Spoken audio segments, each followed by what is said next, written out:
Jeffrey Epstein's longtime co-conspirator Ghislaine Maxwell has been found guilty of sex trafficking and other crimes for recruiting and grooming underage girls for Epstein and herself to sexually abuse. Brigida Santos joins me now with this story. So, Brigida, let's start at the very top here. What crimes has Maxwell been convicted of?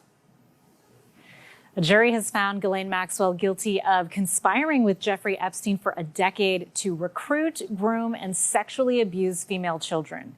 Now, she has been convicted on 5 of 6 federal counts related to the sex trafficking of minors and faces a maximum sentence of 65 years in prison. Maxwell's lawyers are now appealing, and in the meantime, prosecutors are reportedly reviewing Maxwell's little black book of contacts in search of witnesses so they can pursue anyone else who committed a crime with her and Epstein. A sentencing date has yet to be scheduled. Now, it's possible she could strike a deal with authorities to lessen her prison time by naming names, but she and Epstein got away with their crimes for at least a decade, and with so many global elites and leaders in their orbit, it remains to be seen whether she reveals additional secrets. She has not done that yet so far. Right. We've got national, we've got international, we've got Republicans, we've got Democrats, we've got presidents, we've got high profile lawyers.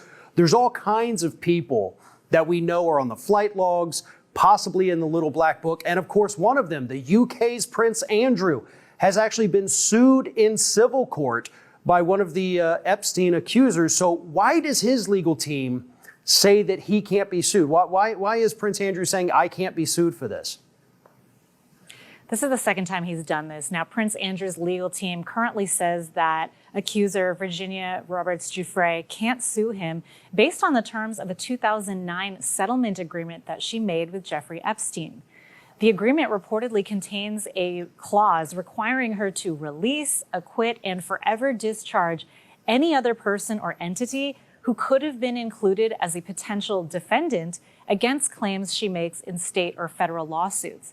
Now, she signed that in exchange for $500,000. In this case, Giuffre is suing Prince Andrew in a civil lawsuit, as you just said, seeking damages for allegedly raping her when she was a minor after she says she was trafficked by Jeffrey Epstein. Now, the royal, of course, denies the rape allegations, and his legal team is now using the terms of that 2009 settlement to try to get the case thrown out. The details of that settlement have been confidential until now and were made public only as part of that ongoing civil case. So it's now up to the judge to comb through the fine print and determine whether the clause blocks Giuffre's lawsuit or whether it can move forward. Hopefully they do find something in there, obviously, that will allow this to move forward. Not just so that she can get justice on this, but because it has to be exposed. Epstein and Maxwell did not operate in a vacuum. They were trafficking these girls not just for themselves, but for other individuals as well. And I think everything needs to be flushed out in the end of this. So after this Maxwell verdict, Epstein's old lawyer, Alan Dershowitz, appeared on an interview with the BBC World News. And why is the British broadcaster getting slammed for this segment? Because the BBC did not disclose Dershowitz's ties to the case when presenting him as a commentator during that segment about Ghislaine Maxwell's conviction.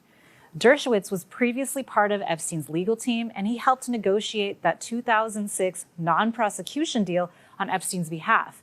Dershowitz himself has also been accused by Virginia Giuffre of raping her when she was a child via trafficking by Epstein, very similarly to how she accused Prince Andrew.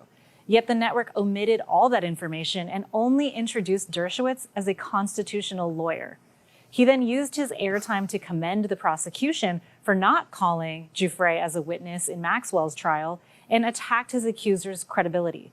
The interview led to a slew of complaints by viewers, and the BBC has now issued an apology stating last night's interview with Dershowitz did not meet the BBC's editorial standards as he was not a suitable person to interview as an impartial analyst. We did not make the relevant background clear to our audience and will look into how this happened.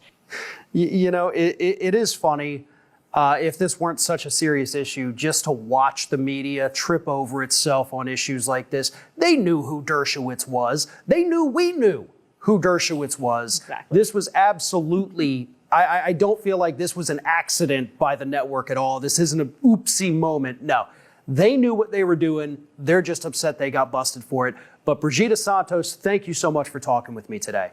Thanks, Farron.